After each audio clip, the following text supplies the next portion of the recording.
Back in the garage today, back in the garage today. What's going on, guys? Back in the garage today, getting ready to work on Brian's 2020 KTM 1290 Super Adventure R. In today's video, we are going to show you how to remove the tank and then reinstall the tank. Reasons you might have to remove it: checking valves, changing spark plugs, or in our case, we're putting a Rottweiler airbox in today. I'm not going to show that in today's video because it's the same exact process as when I put it on my 1290 Super Adventure. If you're interested in that, you can check it out up here. But let's get to work on Brian's. All right, so regardless of what the manual says, we're going to start down here on the bottom, and specifically the bottom left-hand side. We've got these petcocks on each side of the fuel tank. I'm probably going to spray these down a little bit with brake cleaner, but we need to turn these off, which will turn the fuel off to the lines. Once they're tightened down, obviously you're tightening them, not loosening them, then we'll be able to take the fuel line and some of the connectors off. So let me get these cleaned up. I'll get this petcock cleaned up so I can shut this valve, and then we'll head over to the other side of the bike to shut down that petcock as well. Okay, so now we're over on the right-hand side of the bike. Once again, I'm going to spray this down a little bit, and then we're going to close off this petcock. We want to make sure they're both closed off before we pull the fuel line off. Otherwise, we're going to have gas going everywhere. So all you're going to do is just tighten this down until it won't go any tighter, and that should seal it off. Okay, so with the petcock closed, we're going to take a pair of pliers, and we've got this little hose clamp here. We're going to work off the fuel line, and then we should be able to slide the fuel line off of the petcock. All right, so with the fuel line pulled off, you're going to have a little bit of fuel that's in this line. It's going to, end up draining out. That's okay. Just check your petcock here and make sure it's not leaking any fuel. Now we're going to move over, back over to the other side of the bike. Okay, so back over on the left-hand side of the bike, before we go to pull the fuel line off, we have a couple of rubber pieces here. Almost serve as like zip ties we're going to pull off. We also have this clip here, wiring connector that powers your fuel pump. We're going to disconnect this, and then we'll be able to pull off the fuel line here. Same way we did the other side. We're going to slide the hose clamp off and then just pop it off of there. So this next part is going to be difficult for me to show, but you have this piece right here where my thumb is. Does not want to focus. We need to push in on this. This will disconnect our fuel line up here. We just need to press in on that, and these two pieces will pull apart. All right, next thing we need to do is remove the seat. In order to do that, just turn your key here, pop the seat off, and that'll get us access to everything we need. All right, so the first thing we're gonna do up on the tank is remove this left side cover. So we're gonna use a Torx bit and pull out this fastener, and we're also gonna pull out this fastener back here. And we should just be able to slide this off. Now we're gonna move around to the other side of the bike and do the same thing.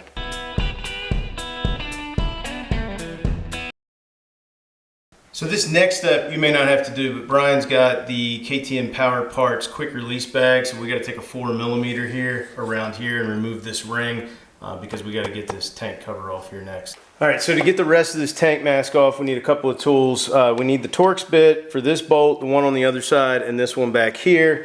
And then up here, let me see if I can get you a better shot. You can use a Torx on it, or you can use an 8mm. You got one on both sides, and then we're going to pop this off.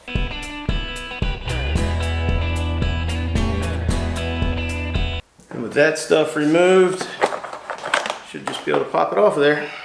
So while not necessary, I'm just going to go ahead and clean this thing up right now, just make it a little bit easier for me to work on the rest of it. So let me do that real quick, and we'll show you the last couple of things we need to disconnect before we can pull this off the frame. Next up, we're going to remove the mast spoiler. We're just going to start out on the right-hand side of the bike since we're here. I'll show you there's a screw up here that's a Torx bit on the inside of this. We have this one down here we need to remove. We also have one on the inside, so let me get you some close-up shots. So again, we're still on the right-hand side of the bike. We've got this first fastener to pull out, and we are going to do the same thing on the other side, so I'm only going to show you this side. Again, it's a Torx bit that pops out. Now down underneath, I say underneath the bike, underneath the front end here, still on the right-hand side, we've got another Torx fastener. Pop it out. All right, so I forgot about this one right here. We need to pull it out. And then last but not least, you can use a Torx, but I got an 8mm T-handle. We're gonna pull this one out. It does come out. You've got this bushing piece here and then the bolt. Now one last thing we need to do before we can pull this all the way off, we obviously have to disconnect our turn signal up here. It's just a simple little press tab. I'm gonna do that. And we can set this one aside. Now we're over on the left-hand side of the bike. It's exactly the same to remove this mask spoiler, so I'm not going to show that. It's the fastener up here, the one here, the one underneath, and then this 8mm down here. We're going to get this pulled off, and I'll show you the last few things we need to take off the tank in order to remove it from the bike. Okay, so with the spoiler mask off, we're going to come up here and undo the plug for our fuel float and just kind of push that over out of the way. The other thing we need to do is, you got a zip tie on here, and we'll be able to cut that. But we need to unhook this line off of the tank, or this hose off of the tank. There's also another one up here. This one I think is just on by pressure. This one does have a hose clamp, so we're going to disconnect those and then just kind of pull them out of the way. So be careful cutting that zip tie because you don't want to cut this wire. Now one thing I noticed that's different on Brian's bike than my 2016 Super Adventure is mine uses a traditional key to unlock the fuel tank. This wire is a part of his keyless system to open this up, so you definitely don't want to damage that. I got the other hose pulled off. Now I'm going to get a pair of pliers on here and get this hose pulled off. All right, so we got the hose off. We also have to disconnect this, which, like I said, is the little wiring piece that controls the wireless key. So we're gonna unplug this just like we did the blinkers and just push that out of the way for now. It's nice having my own cameraman today. So up top here, we do have an Allen or hex head, whatever you want to call it, 6mm. We need to pull this out. All right, and then on each side of the tank, we've got a T40 Torx bit. Let's pop these out. They do have, this isn't a washer, it's got a rubber grommet. You can leave that in there and just set this aside. I just want you to be aware in case you drop those, they do go back in place there. Get the one out on the other side and we should be able to take this thing off. So once again, Brian's bike's a little bit different than mine. We're gonna go ahead and pull off whatever this cover is here, because it's going to need to come off later anyway. I think you can get the tank off with it still on there, but just make life a little bit easier. Okay, everything should be disconnected. Just make sure some of these hoses and wires are out of the way. And then it's a simple matter of getting this thing off of here.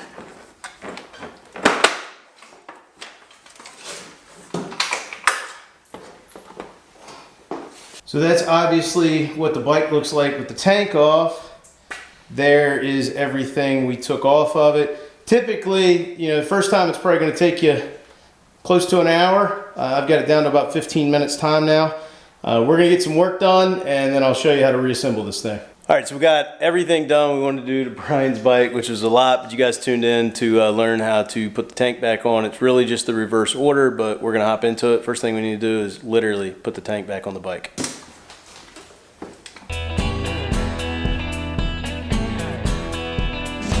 All right, so with the tank back down in place, we're going to take our 6mm Allen, drop it in, and then we've got our two Torx bits we're going to put back in on each side. Okay, so with all those bolted back down, the 6mm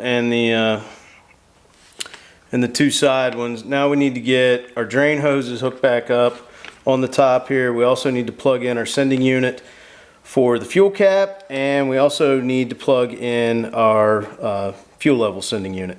So you can see we got everything plugged back up. The factory had a zip tie on here. It's probably not a bad idea if you want to go ahead and zip tie that. That way it keeps it close, and then we're going to move on to some of the body work. So next up, I'm going to be over here on the right side with the mask. One thing you need to remember to do is plug your turn signal back in.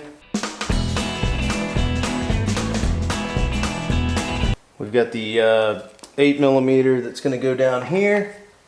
So we have the fastener here on the inside panel that's holding on the mask spoiler right here by your fork. We have the 8mm down here on the side, and then if we look in here, we've got the one that goes up here underneath the bike. And last but not least, up here by the headlight, we also have another Torx fastener. We're going to do the same thing on the other side, just don't forget to plug in your blinker. All right, so with the mask spoilers back on, next we're going to put the tank cover back into place. We've got 3 fasteners that are going to go here and here on each side, and then we have these 2 8mm. I'll show you what to do with those in just a second. All right, so like I said, we got this back screw that's going to go into place, obviously a Torx bit. We've got this one up here on the front that's going to go into place. I'll tighten that up in a second. And then the last one we have, and obviously we're going to do this on both sides, is this one here. And that's going to go through, and you can use a Torx bit or you can use an 8mm. All right, so we're down to our last piece of plastic on each side of the bike before we'll start hooking up the fuel lines. This is going to slide up underneath the tank cover. One thing to be aware of is there is this slot down here, and that needs to slide over this shoulder on the bolt there on the mask spoiler. So make sure you get that lined up, and then you only have 2 fasteners to put it back together. So it should snap up into place there, and we'll put a fastener there, and then one back here. We'll do it on each side, then we're done with the body work.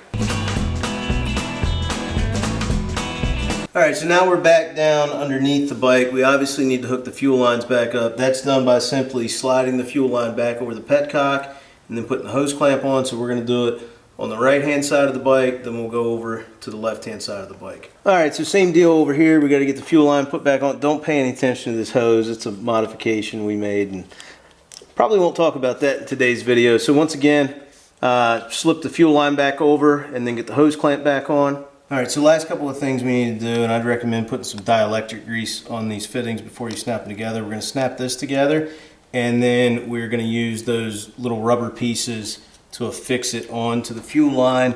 And then we also have this snap fuel line up here. I'm not really going to be able to show that on camera, but we're just going to snap this piece, this fuel line running off of the fuel pump back into the fuel line that feeds the throttle body. So snap that together and we're almost done. All right, you can see we've got everything tidied up under here. The last thing to do is open up your petcocks on both sides to allow the fuel to flow, and that's it.